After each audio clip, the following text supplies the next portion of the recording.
Epstein was a wild boy, man. We're going to get into him and Diddy later on in the show. Would you rather go to an Epstein party or would you rather go to a Diddy party? Hold on. We're going to get there. We're going to get to that on the other side, fam. Which party would you go to?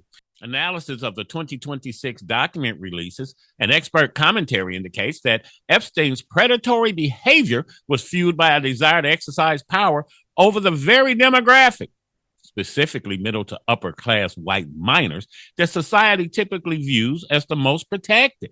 It don't mean nothing if they do it to a black kid. It means dominance and power if they can do it to someone white. Think about it. If black people wasn't here, what would white people do? They would resort back to the same shit they was doing before they found us, fighting each other. It's a power thing. But this sense of power was not just about the acts themselves, but about the social daring involved. Profilers suggest that for a predator obsessed with elite status, getting away with crimes against a demographic that usually commands the most legal and social resources served as ultimate proof of his invincibility, transformed his crimes into a dark display of leverage. Sick puppy mind. He had the ability to corrupt or bypass the traditional safety nets of white affluent society, provided a more intense psychological high for him. He was more in control. He'd rather do it to them than to be preying on marginalized groups like black folks, who tragically were already often ignored by the system. It's sick. The problem is white boys. Roll tape.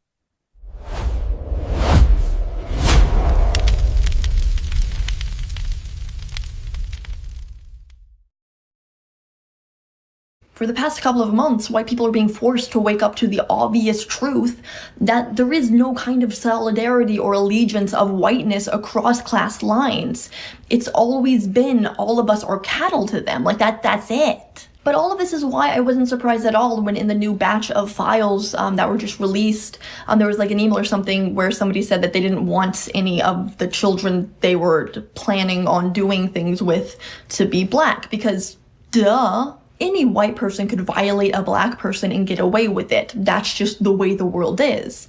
But to do all of the things that we did to black people onto other white people, that's power. Brutalizing black people just doesn't really fuel the ego for them in the way that hurting white people does. These people aren't in some way attracted to their victims. That's never the case with sexual assault. These people get off on the kind of power and rush they feel, the thrill of having violated something of value and then being able to get away with it. It's the same way that a lot of men will sexually harass or batter women